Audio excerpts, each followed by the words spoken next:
What's going on, y'all? What it is. So let's go ahead and jump all over this topic. So I want to talk about this Dawn Robinson situation because Dawn's ex-husband, Andre Allen, has spoken out about her living situation. As we all know, Dawn came out a couple of days ago and stated that she's been living out of her car for 3 years and that she's been just living life. Life has been lifing.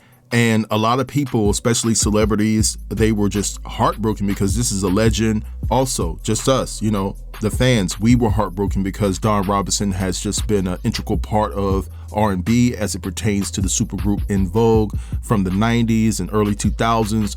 And so a lot of people were trying to figure out what happened to Dawn. Now, Dawn's ex-husband, Andre, has come to the forefront to step up to the plate and offer Dawn a job in the hospitality field. He's some type of executive for Hilton, and he makes good money. And he's been on record stating that he makes more money than he's ever had in the music industry. And he hopes that Dawn accepts his invitation, but he likely doubts it. Now, Andre took exception with the Shade Room, and he kind of blasted him in a professional manner for speaking about what he was trying to do to help his ex-wife, but he was upset with the picture that they chose to use while talking about his offer to his ex-wife.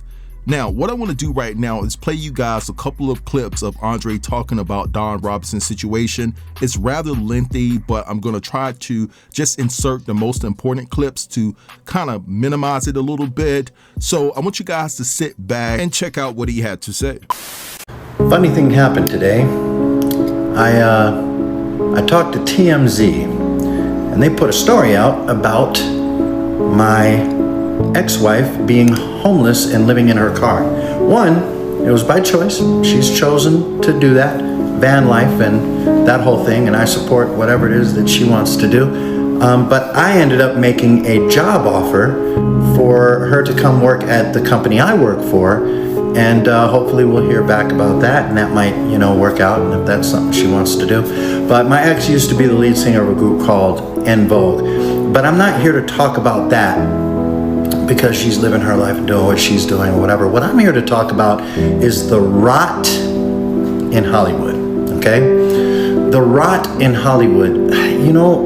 So they do this story about me offering, Dawn a job to help out her situation. And it's really feel good. It's feel good and it's great. And they handled it with care, very delicately.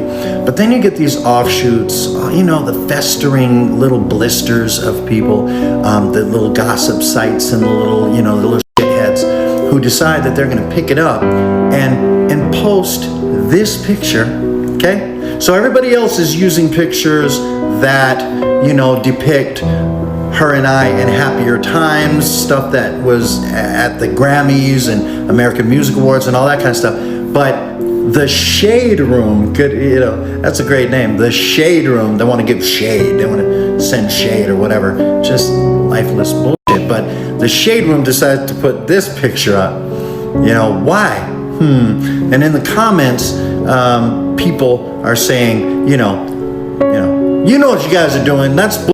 And literally 50-50, this gives me hope for humanity because this is largely an entertainment-based website and gossip channel, right? And to see the people that are kind of, 50-50 on my side, 50-50 on Shade to say, oh, Trump and this and that, they're like, oh, shut up, you can't, judge a person by his political affiliations and he's just trying to help his ex-wife.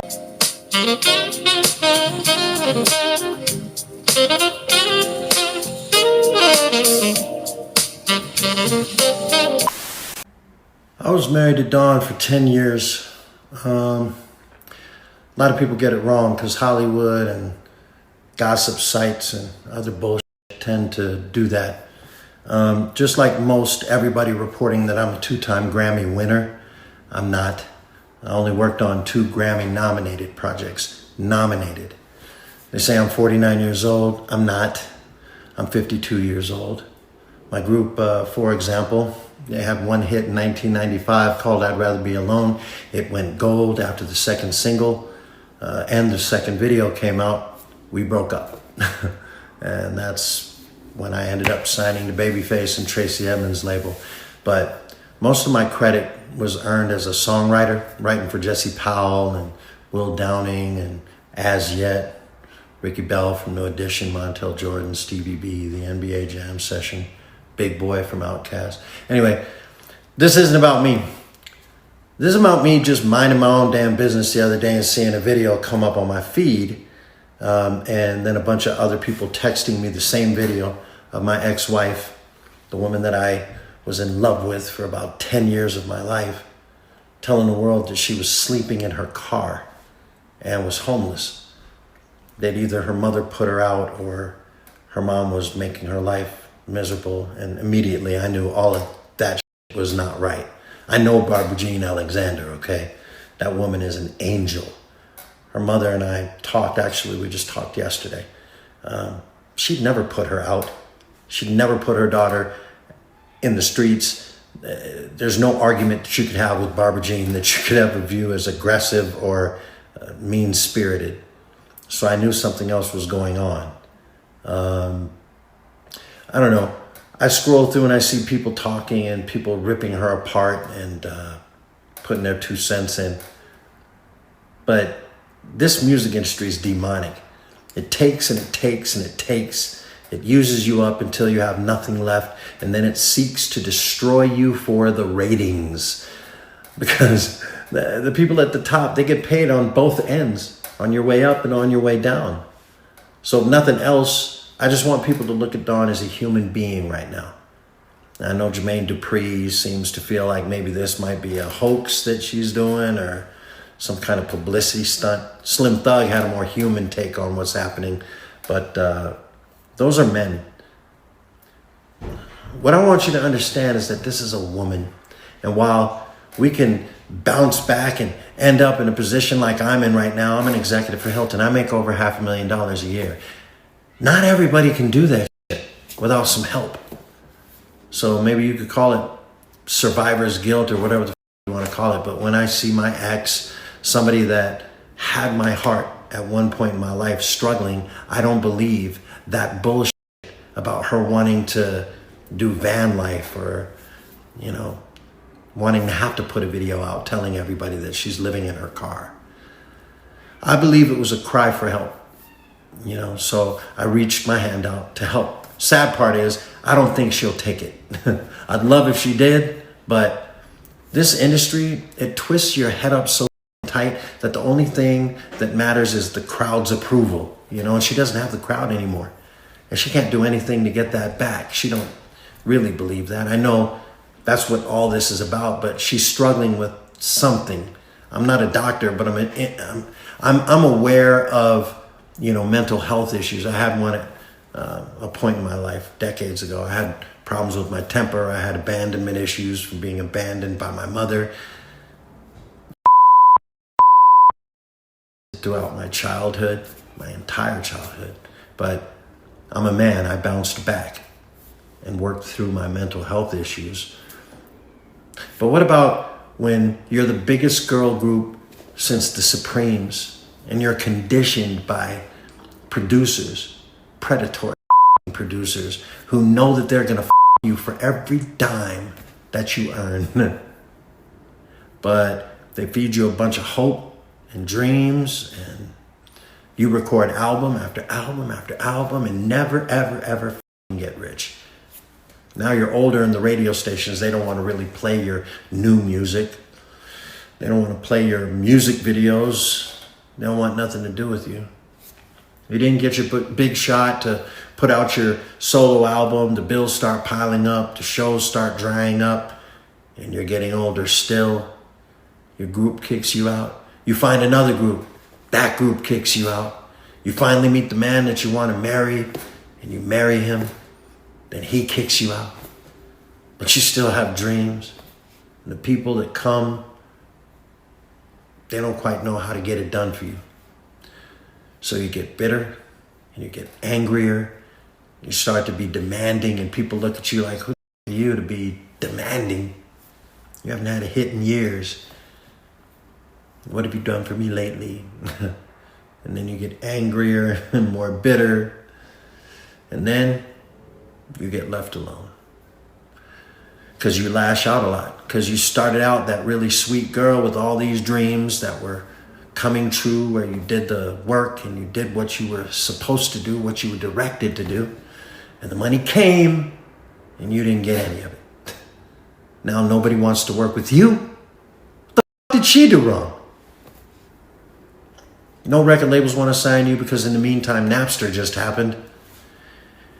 And people stop buying music. The fans that love you so much, they steal your music now. And then they read about you sleeping in your car. Half of these twisted fools out here and down in the comments, they're living their own psychosis. We understand that. Half of them are hoping that they hear a sad ending. The other are praying for your success. And your mind is desperately swimming in survival mode, trying to figure out how to get your head above the water so you can breathe. She's drowning, guys. She's drowning. That's what I think. But that's just a human take on it. And who am I?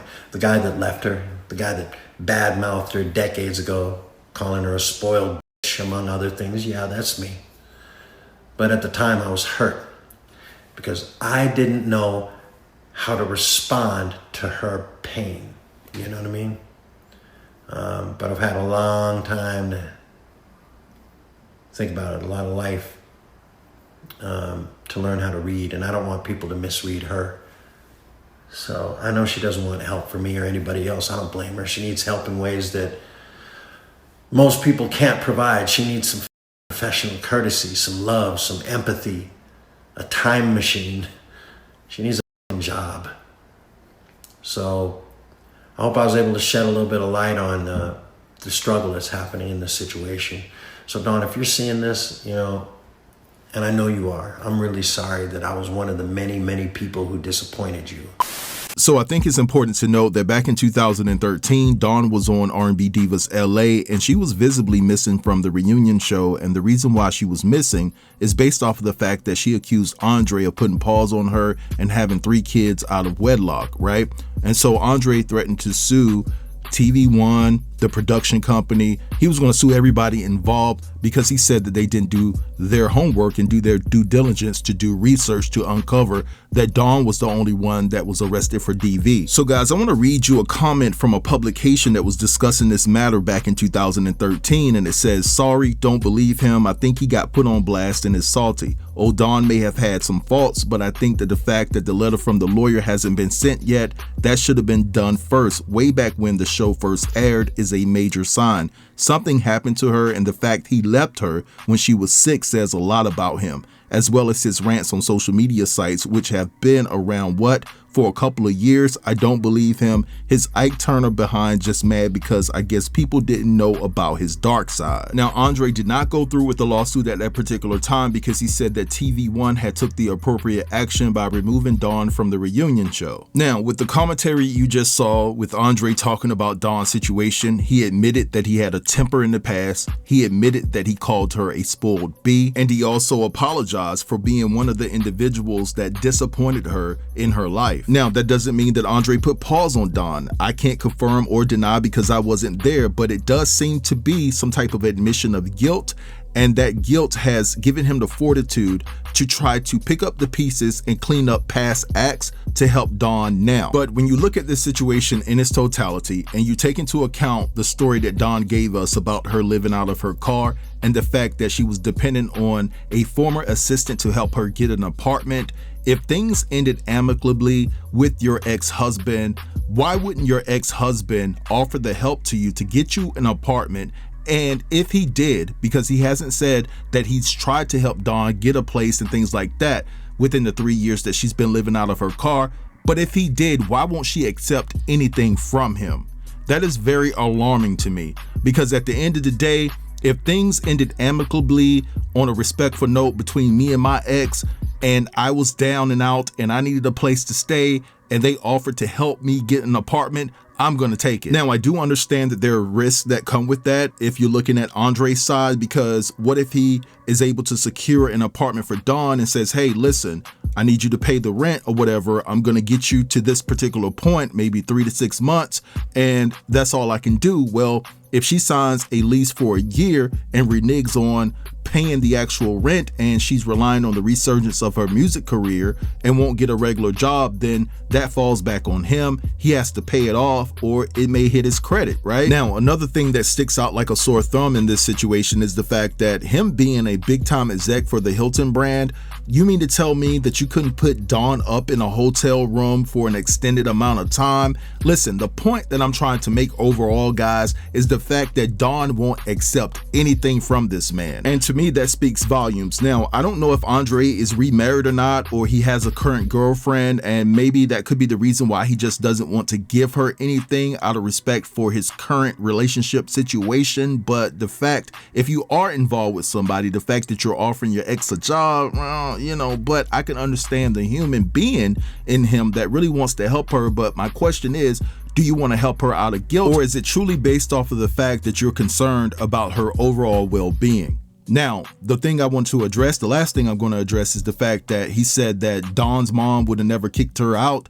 Dawn didn't say that her mom kicked her out. Dawn said that she was making the living situation tumultuous and she decided to leave. Now listen, I'm not trying to say that Dawn is a perfect person. Nobody is. I'm pretty sure that she's battling her own demons as well, but it's just something off-putting as it pertains to him. I just don't know what it is. I can't put my finger on it. But listen, if he's coming from a genuine place, I give him all the respect and props in the world, but I just don't feel like it's coming from a genuine place, and maybe I'm wrong. But anyway, I'm gonna let this go. I want you guys to drop down in the comments and let me know what you think about everything that was discussed within this video. Don't forget to like, comment, share, and if you're new here, consider subbing to the channel. I'll get with you guys later. Peace.